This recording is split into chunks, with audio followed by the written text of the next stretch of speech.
Fernando Epstein es productor de cine, egresó de la carrera de Comunicación Social de la Universidad Católica del Uruguay. No tengo claro si él en sus orígenes pretendía hacer periodismo, pretendía hacer cine. Dudo que inicialmente quisiera hacer cine, capaz que por el lado de la publicidad, pero lo cierto es que con una serie de compañeros de aquella generación realmente estupenda que tuvo la Católica, estoy hablando de Juan Pablo Revela, estoy hablando de Pablo Stoll, pudieron generar un grupo que, como decíamos con Lucía Brocal, ha justamente creado películas emblemáticas de esta historia, pequeña historia del cine uruguayo. ¿Cómo te va? Bien, Jaime, ¿cómo estás? Muy bien.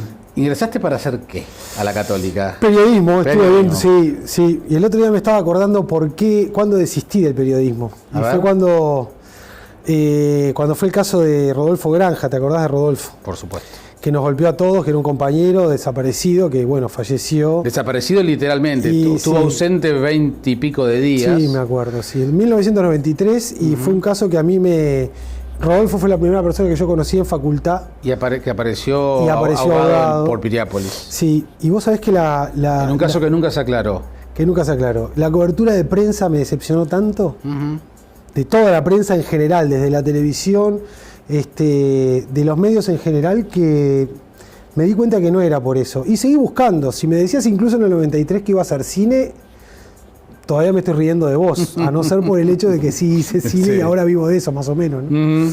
Pero esa fue la historia. Entré por periodismo específicamente, sí. Qué interesante, ¿no? Me hiciste acordar de eso, porque además la última materia que tuvo Rodolfo antes de desaparecer, ese día contigo. Fue conmigo, que tuvimos una discusión. La última no fue contigo, fue ese mismo día. Ese mismo día. Sí, con otro profesor que también le metió un poco de tuco a la situación, que todo un recuerdo muy lamentable por todo lo que pasó y todo lo que implicaba aquel caso. Sí, y son esos casos además que un chico que estudiaba comunicación, que tenía inquietudes, que era formado, que la discusión que tuvimos fue muy fundamentada por el lado de él, vinculado a la manipulación de la gente. Sí, exactamente.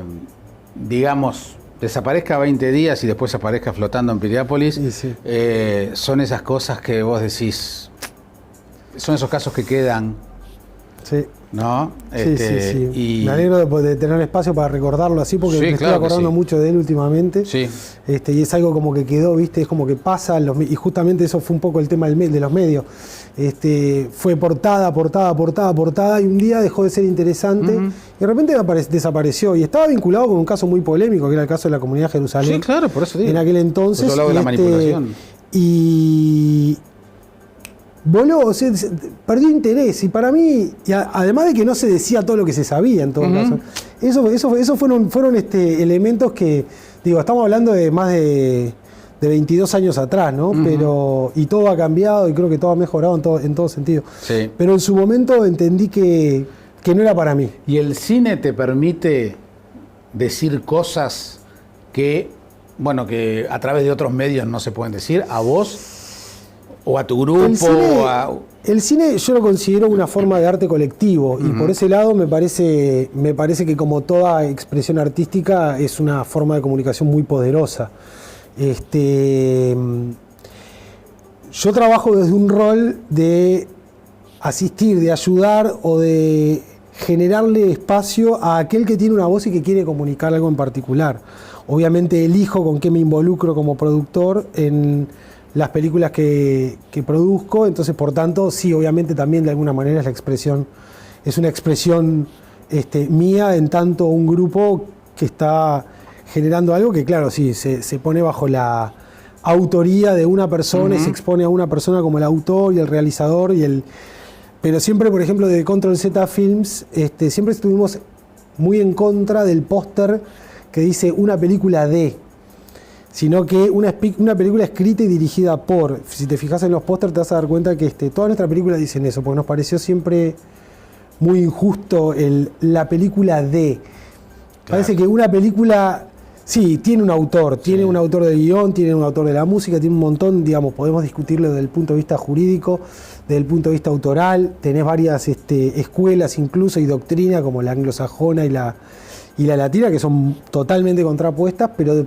desde nuestra experiencia, que es lo que vivimos, hacer cine es como ha sido siempre una aventura colectiva, ¿verdad? Sí, claro, pero además yo estoy pensando, si por ejemplo la película Whisky, obviamente no es la misma, por más que sea el mismo guión, etcétera, no es lo mismo que sea Bolani o La Pascual o el queridísimo Andrés Passos, mi peluquero durante años. Mirá. Y que hoy hace fecha de fallecimiento de Andrés. No me digas. Hoy hace fecha. Digamos, son esos tres, esa Whisky. Si querés hacer otra Whisky, o te llaman de Estados Unidos para pedirte los derechos para hacer su versión y hacerla pedazo, como generalmente sucede, sí. Es otra película. Y es todo tan fortuito como se da, ¿no? Porque me acuerdo de Andrés Passos, tipo que le dio a la película una identidad impresionante, o sea, y que entendió y que comprendió lo que buscaban los directores, y fue una conexión de esas cosas. Whisky fue un caso mágico en todo sentido, de la generación del guión, pero el casting, digamos, en el guión, por ejemplo, Jacobo, el personaje que encarna Andrés Passos, era un gordito, pelado y bajito, sesentón. Y no aparecía. Hicimos casting en Buenos Aires, hicimos casting en Montevideo, buscamos por todos lados y no aparecía.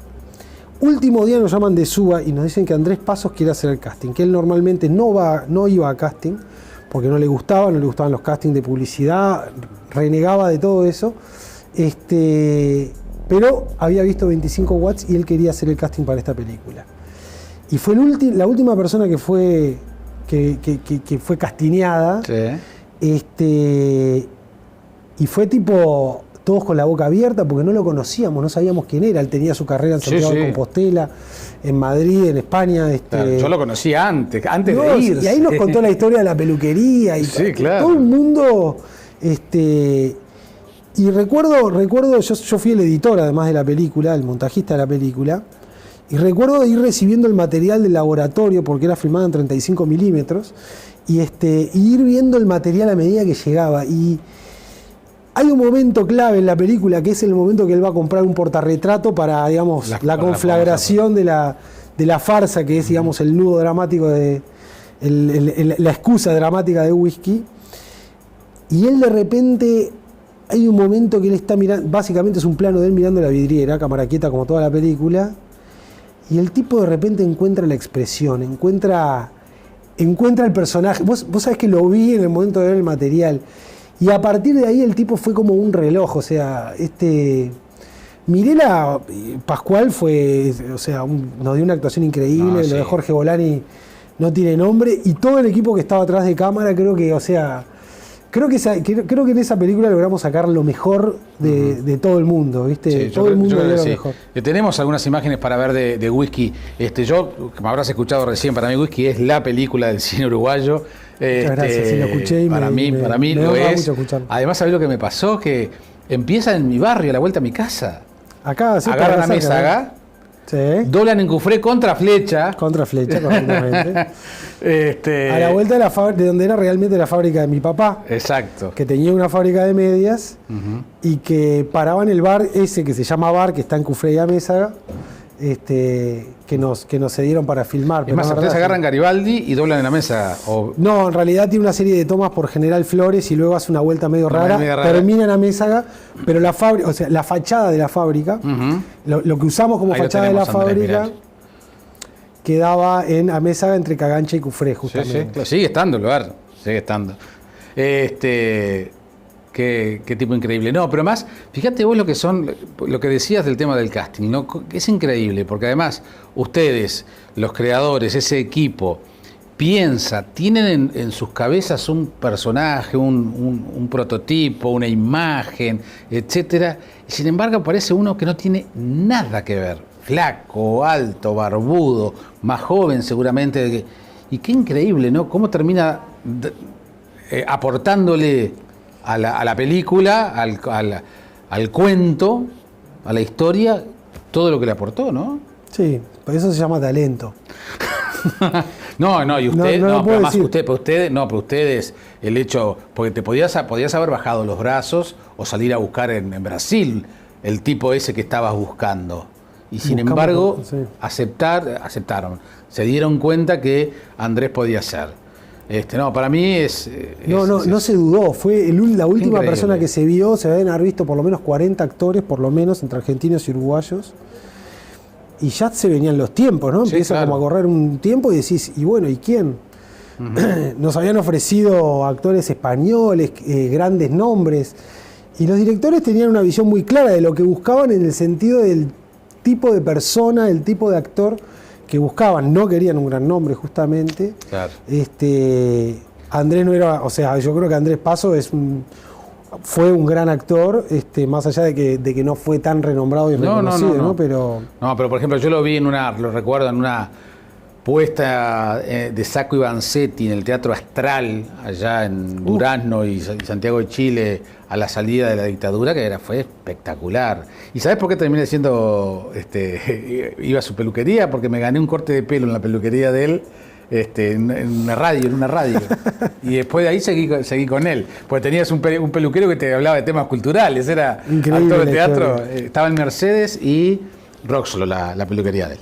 Bien, pero estamos hablando de Control Z y de las películas de ustedes. Arrancamos por la segunda, que fue Whisky, pero viene después de 25 watts. sí. Era una mochila complicada, ¿no? O sea, había una gran expectativa de todos. Porque ustedes sorprende, 25 watts, pegan el batacazo que pegan, y bueno, y la segunda era muy difícil. ¿Cómo se construyó ese prestigio de 25 watts para ustedes, en ustedes?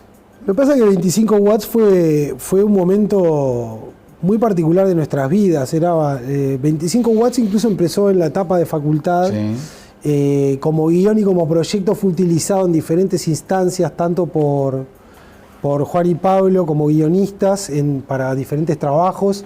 Yo lo utilicé también como excusa de mi tesis, por más de que no estábamos estudiando cine, pero ahí planteé una tesis acerca de cómo producir esta película en particular. Lo mismo la tesis de Juan y de Pablo, que era en conjunto y que se llamaba ¿Y dónde está el plot point? Porque básicamente lo que hacían trataba de refutar las teorías clásicas de guión de Sid Field. Y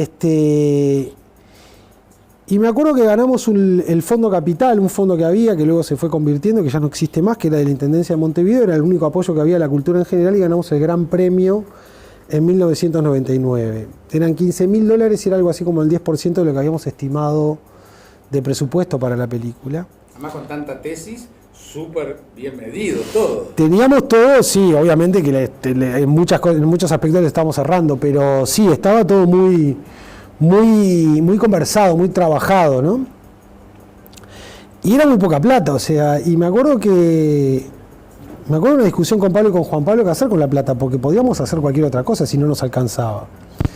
Y Pablo Stoll dijo, probablemente nunca tengamos más plata para hacer una película en nuestras vidas. Con esto tenemos que convencer a nuestros amigos y salir y hacerla.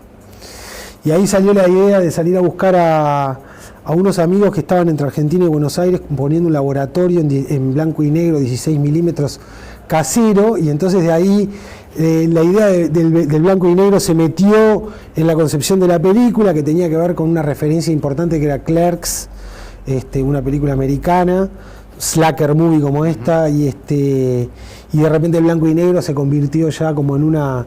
Y luego también la idea de filmar en 16 milímetros, que era una experiencia filmar un largo en 16 milímetros, en cine, porque todo el mundo tiene la experiencia del video, del Betacam en aquella época, que era el formato profesional, Umatic, etcétera, y era un plus para la gente. Entonces, y todo se fue haciendo preparándonos por si acaso nos fuera bien y pudiéramos llegar a las salas de cine, pero sabiendo que con la plata que teníamos lo único que podíamos prometerle a la gente era darle un espacio Uruguay del Festival de Cinemateca, matarlo de la risa, ir a tomar unas birras y a otra cosa mariposa, ¿no?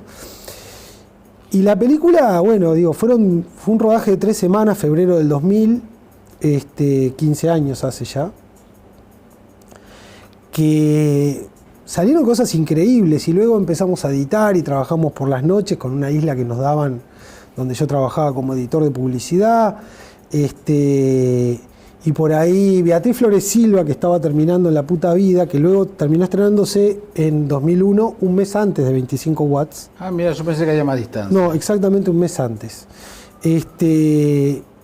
Beatriz nos comentó de un fondo, el Hubert Walsh Fund del Festival de Rotterdam. Presentamos a ver si conseguíamos dinero para terminarla en 35 milímetros, que era el formato necesario para llegar al cine. Nos dieron la plata, nos invitaron al festival, y eso fue un momento de quiebre ahora para nosotros. Porque, primero, caímos con una película que era buena. Nosotros nos gustaba, pero no sabíamos lo que habíamos hecho realmente. Entró en un festival que es muy grande, pero que pone en el foco, porque la competencia era solamente para óperas primas. La película gana un premio, y fue la primera vez que una película uruguaya ganaba un premio en un festival internacional. Por más que nadie conocía el Festival de Rotterdam, la noticia llegó y tuvo como una amplificación tremenda. Y a partir de eso fue como una cosa que se nos fue un poco de las manos, ¿no? O sea, hicimos el estreno, nosotros distribuimos nosotros mismos la película, porque era como todo parte de un aprendizaje. Metió 45.000 espectadores, que yo qué sé, yo comparaba con La puta vida, que fue, como bien dijiste, la película más taquillera del Uruguay con 120.000, y decía, no nos fue tan bien. Y sin embargo, hoy entiendo que con una película blanco y negro, que de por sí es un hándicap desde el punto de vista comercial, siendo una película uruguaya, esa cantidad de espectadores fue un fenómeno impresionante. Y internacionalmente, me acuerdo que en esa época nos mandaban faxes de invitación a los festivales. Yo compartía casa con un amigo que tenía fax, y me perseguía para que compre un rollo nuevo de fax porque le tenía podrido las invitaciones a festivales. Y se fue generando una cosa muy, muy, muy interesante. Pero lo que pasó después fue más fuerte todavía, ¿sabes? Uh-huh. Porque, digamos,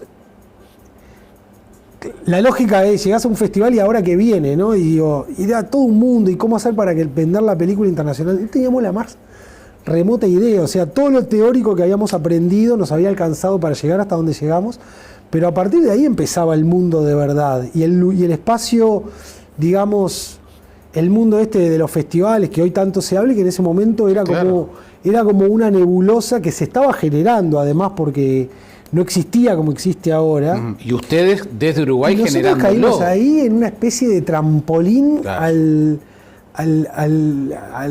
un mundo que no existía para nosotros, que no existía para ningún uruguayo. Además siéndonos gurises, porque en definitiva eran muy jóvenes. Ellos eran mucho más jóvenes. Yo soy 5 años mayor que ellos. Ellos tenían 25, 26 años, yo tenía 30 años. Era una cosa.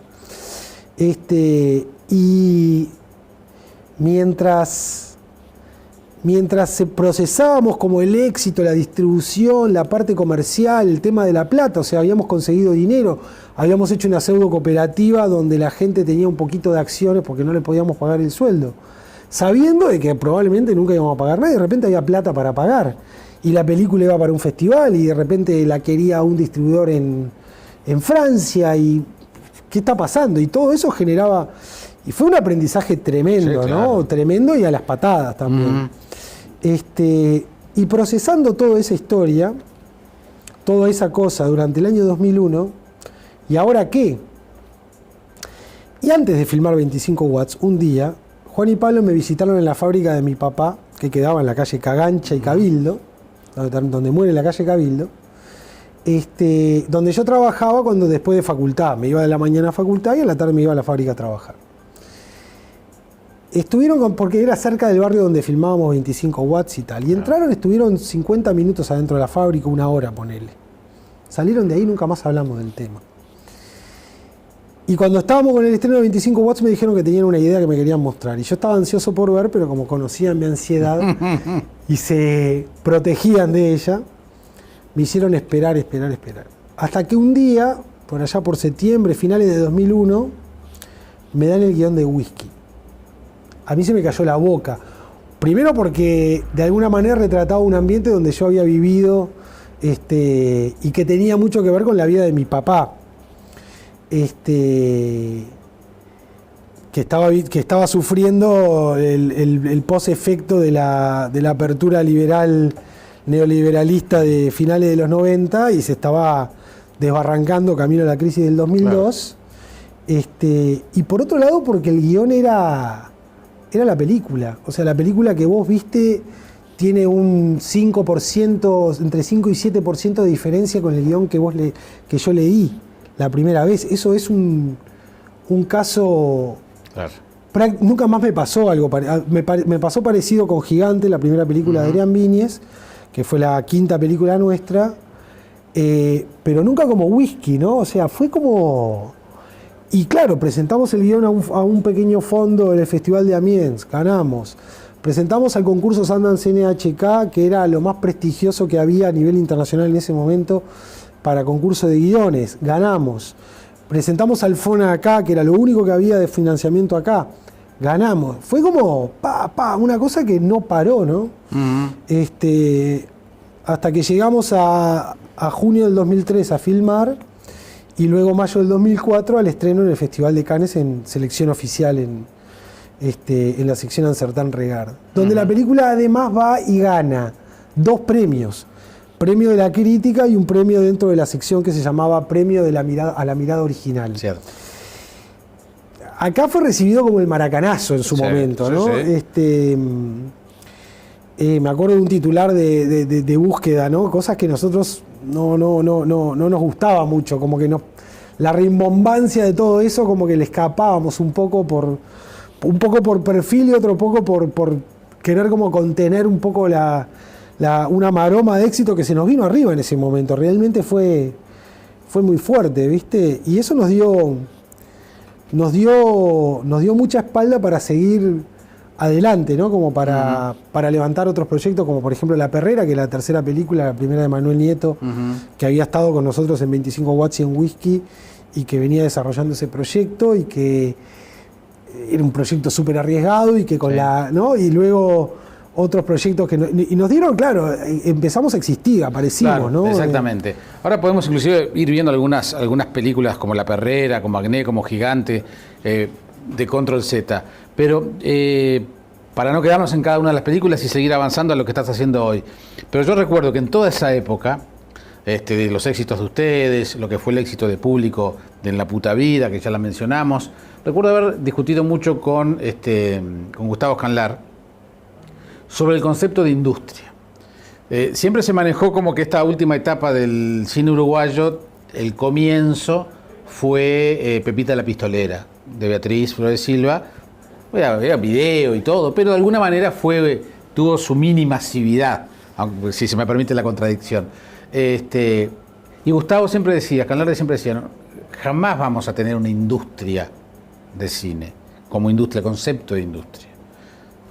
Tendremos quizás experiencias, proyectos, películas más o menos exitosas, pero el concepto de industria en un país y en un mercado como el uruguayo es imposible. Hoy, con tantas películas, tantos éxitos y con tanta cosa nueva de financiamiento y hasta estrenos de 4 y hasta 5 películas en algún año en los últimos tiempos, ¿te parece que tenemos una industria? No, yo creo que el concepto de industria implica la puesta en juego de varios elementos. Por un lado, los aspectos técnicos, por otro lado, los aspectos profesionales, por otro lado, los aspectos financieros o de mercado, por otro lado, los aspectos corporativos en tanto gremios, etcétera, que generan un cúmulo de elementos que dan un nivel de movimiento económico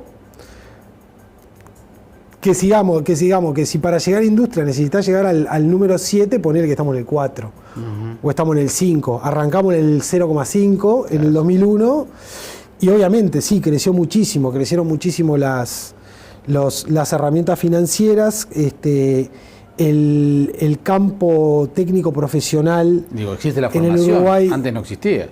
Existe la formación, pero por otro lado había una formación que ya existía en aquella época, que era la publicidad, que era una formación en el campo que venía, que nos dio, digamos, la base técnica como para poder hacer esas primeras películas, y que hoy en día obviamente se ha diversificado. La tecnología, cambió todo, ¿no? Entramos en el 90, estamos hablando del 93, que entramos en facultad y que nadie tenía mail, y hoy en día no sabés cómo hacer para manejarte con las 3 cuentas que tenés y alguien apaga los mails y quedamos todos. Sí. Desde ese punto de vista, la técnica audiovisual varió absolutamente todo y sigue cambiando constantemente. Y ha facilitado muchísimo la filmación. Facilitado la filmación, ha facilitado el acceso.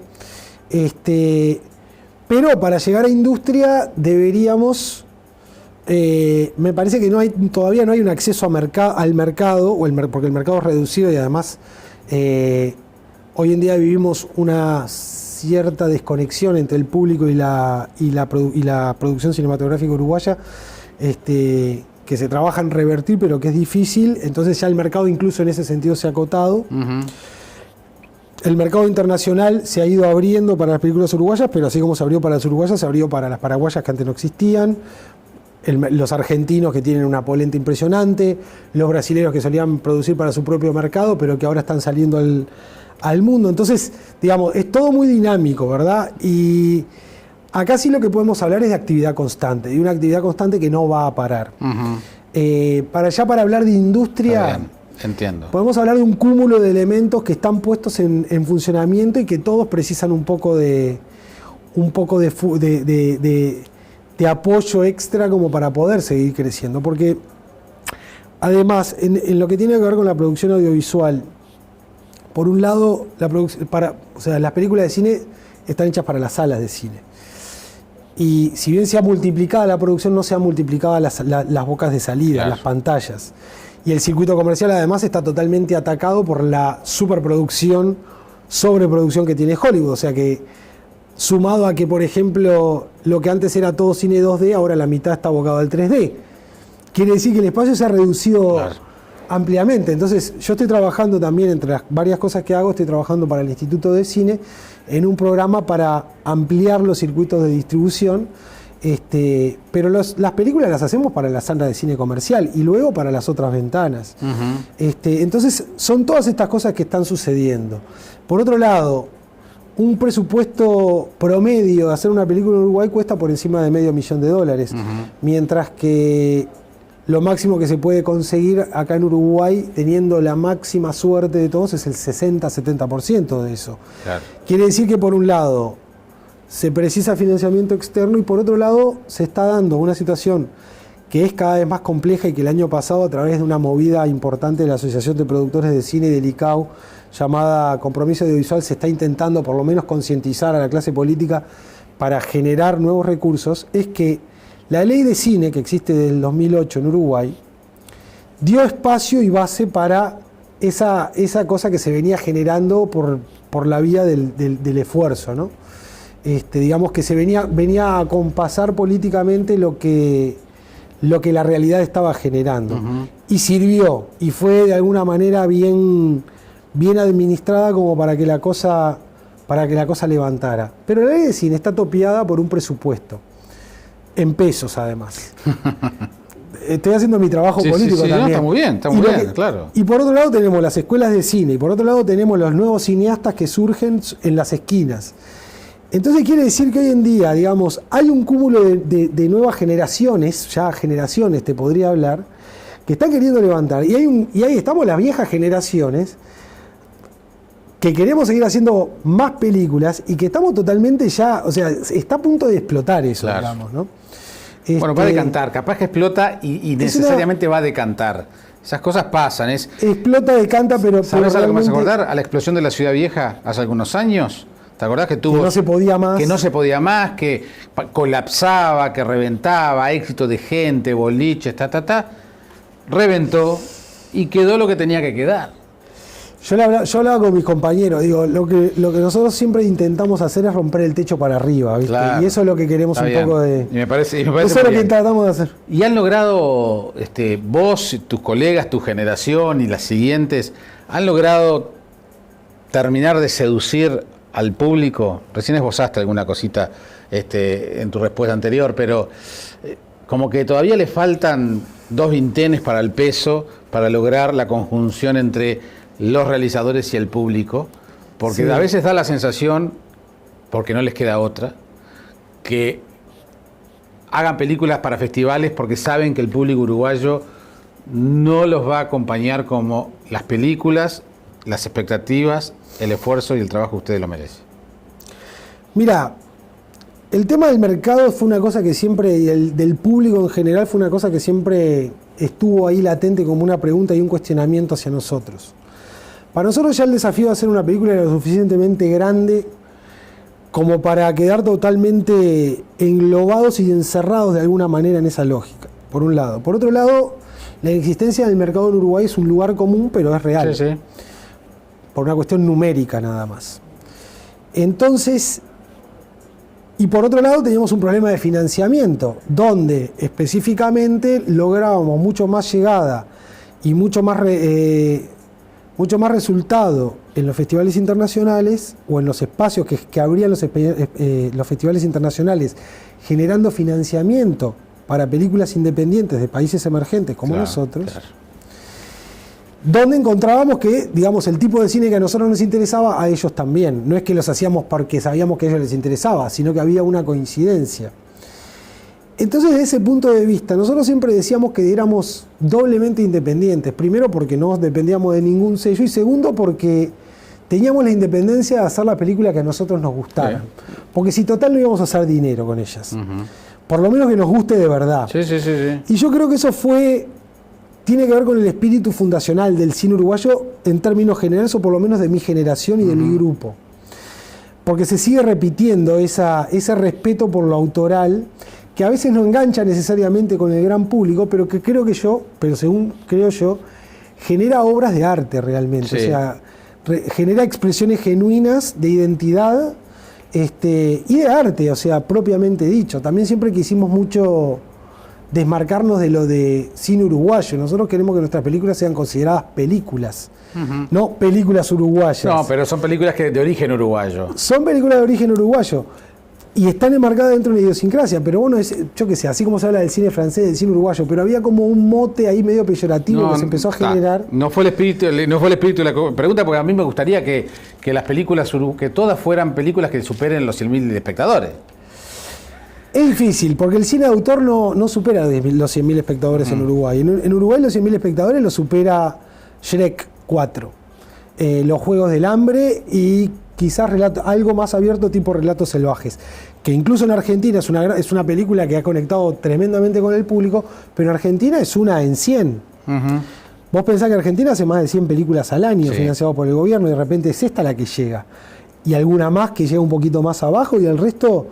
y sin embargo yo creo que es importantísimo lo que genera todo ese movimiento de películas que se dice que están hechas para festivales, que además, por otro lado, los festivales se han convertido en un mercado genuino.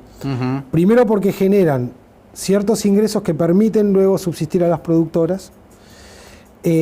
Por otro lado, porque vos fíjate por ejemplo lo que es el fenómeno del Bafisi en Argentina, el Festival de Cine Independiente de Buenos Aires.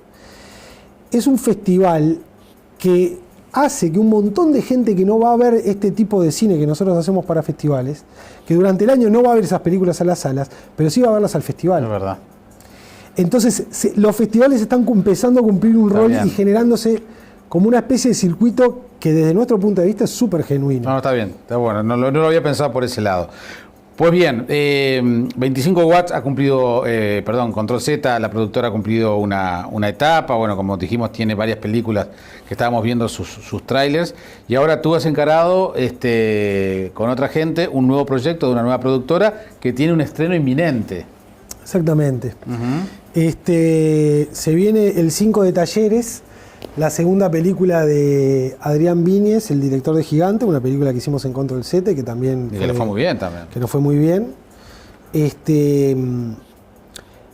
Que trata es una película hecha en Argentina, o sea que quizás sea más vista como una película argentina, pero es una película que produjimos nosotros, de esta nueva productora que abrimos que se llama Mutante Cine. El proyecto de Control Z quedó suspendido. Stand-by, digamos, y bueno, me junté con Agustina Chiarino, que también era parte de Control Z, productora ella también, y abrimos Mutante Cine. Y Adrián vino con este nuevo proyecto que sucedía en su barrio de origen, en Remedios de Escalada, y que es una comedia de pareja en ambiente del fútbol de la C argentino. Remedios de Escalada tiene un cuadro que se llama Talleres de Escalada, que no es muy conocido, pero que tiene quizás más hinchada que la mayoría de los cuadros de la A uruguayos, y sabés lo que es el fenómeno del fútbol en Argentina. Claro. Y trata de un momento en la vida de Patón Bonaciole, el 5 del club, 35 años, un referente famoso dentro del barrio, pero no lo conoce nadie afuera. Y llega el momento de retirarse. ¿Y ahora qué hago con la vida? ¿Cómo empezar de vuelta a los 35 años? La crisis que eso genera en la pareja, ¿no? Que es como otro submundo, y cómo la pareja reacciona y cómo entre los dos intentan salir, y mientras se va procesando el retiro del fútbol y la salida, digamos, el comienzo de esta nueva vida, cómo se va reinventando la pareja para afrontar lo que se viene, un cambio brusco en la vida. Uh-huh. Es una comedia, para mí, quizás se le encuentre, bueno, parecido con películas que hayamos hecho. Adrián es un tipo que maneja muy bien, bueno, si bien Gigante era bastante muda, sí. Adrián demostró manejar muy bien el diálogo y la pareja protagónica es ellos dos trabajan, están teniendo un poquito más de visibilidad en la televisión argentina a través de Guapas. Está Esteban Lamote, uh-huh, y Julieta Silverberg, que además son pareja en la vida real y tienen un hijo. Ah, ¿verdad? Y que tienen una química, creo que es distintiva y que le da a la película una frescura que, bueno, nada, digo, estoy hablando de un hijo, ¿no? O sea, no, está bien. O sea que eso estrena el 5 de abril. No, estamos hablando de... No, dije 5 por el 5 de Talleres es el título de la película y se estrena el 9 de abril. 9 de abril, a nivel comercial. A nivel comercial. Ayer leía que Amazon contrató a Woody Allen para hacer una serie para ver online y competir con Netflix. De hecho, varias de las series de Amazon ganaron Globos de Oro. Es decir, estás en un canal de televisión por internet. Hay nuevas bocas de salida, como tú decías. ¿Te parece que es una vía para explotar más desde Uruguay esta posibilidad que te dan estos canales para difundir este tipo de películas? Sí, absolutamente. Yo creo que ya bromeábamos de tanto que existían de eso de aprender a aprender. Uh-huh. Me parece que el cambio es parte de la lógica de nuestro tiempo, y las nuevas maneras de comercializar o de explotar comercialmente los productos que nosotros hacemos desde una intención artística, hay que tomarlas en cuenta. A mí hay series que me han fanatizado y que me encantan. Y además un poco la idea de este cambio era de que, por ejemplo, el cambio de Control Z a Mutante Cine, para mí particularmente, implicaba, digamos, Control Z estaba formateada en lo que era la producción de ficción, con una cierta lógica o una cierta línea editorial, digamos. Uh-huh. Y realmente todos sentíamos la necesidad de hacer cosas distintas, tanto Pablo y Gonzalo Delgado, como Agustina y yo como productores. Entonces nos abrimos a este nuevo proyecto, donde por ejemplo estamos produciendo documentales también para las salas de cine, y que donde de repente, si viene una serie de televisión, estamos abiertos a llevarla adelante. Andamos atrás de cosas que nos apasionen, que nos gusten, ¿no? ¿Nos falta reírnos más en el cine uruguayo o en el cine de origen uruguayo? Yo qué sé, yo creo que hacer humor es una cosa muy difícil. 25 watts creo que lo lograba bastante bien. Sí, pero también con cierto patetismo, porque nos estaba mostrando, era una risa nerviosa, se estaban poniéndole delante del espejo. ¿Y qué es el stand-up que está hoy tan en boga? ¿Cuál es la lógica del comediante de stand-up? Reírse de su propio patetismo. Uh-huh. No sé por qué al cine se lo critica tanto, mientras que el stand-up comedian hoy en día está tan en boga. Y básicamente se trata de cuán patético soy yo y cómo me odia mi mujer y cómo... Soy el primero, ¿no?, que critica el stand-up, te aviso. Ah, bueno. No, bueno, pero digo... No, tenés razón. Pero a mí me parece que también eso de criticar el patetismo también tiene que ver con... El cine le dio a la gente la capacidad de verse a sí mismo en las pantallas de cine. Uh-huh. Y a mucha gente no le gustó lo que vio. Yo creo que si 25 watts o Whisky, por ejemplo, se estrenaran hoy de vuelta, yo creo que harían la mitad o menos de espectadores.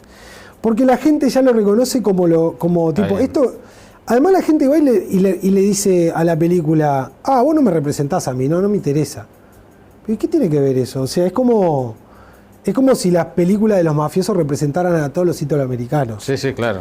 No, no es lo que buscan tampoco, pero me parece que hay como una gimnasia del espectador o un acostumbramiento que está faltando para lograr decir, bueno, no voy a ver una película uruguaya, voy a ver una película que habla de tal cosa. Bueno, está así, no, viene por el lado del humor patético, no me interesa. O viene por el lado de otra cosa, sí me interesa. Pero quitarle el mote de a todo el uruguayo, no, muestra lo patético nuestro. No lo veo por ese lado. ¿La tele tiene una materia pendiente con la ficción uruguaya? La tele es el eslabón perdido entre el teatro y el cine para nosotros. Y una de las grandes faltas una de las cosas que más nos hacía falta cuando empezamos era actores de verdad, como los había para el teatro, que supieran pararse frente a una cámara de cine. Faltaba eso, sí, esa conexión. Para mí los canales de televisión tradicionales abiertos del Uruguay le han dado, a no ser honrosas excepciones, la espalda a la producción de ficción y se han quedado con productos extranjeros y con la comodidad comercial que eso le ha generado. No veo todavía un cambio importante en ese aspecto y creo que sí, es un reclamo que todos tenemos porque la televisión tiene otros tiempos, tiene otra dinámica y es como, digamos, de alguna manera algo que tiene la publicidad, tiene el training de la premura, ¿no? De lo ya, que por un lado te da un producto quizás artísticamente de una calidad menor, pero por otro lado te da una identificación con el público, una apertura con la gente, un training para los actores, un training para los técnicos, que va más allá del hecho de, queremos ficción uruguaya porque queremos nuestras propias historias. Me parece que es mucho más complejo y mucho más abierto. Y es un reclamo, sí, el espacio para la ficción fue necesaria y sigue siendo necesaria, creo que en la televisión uruguaya. Gracias por venir, Fernando. Muchísimas gracias por el espacio. Mucho éxito con Mutante Cine. Un gusto hablar siempre contigo, Jaime. Muchas gracias. Muy bien.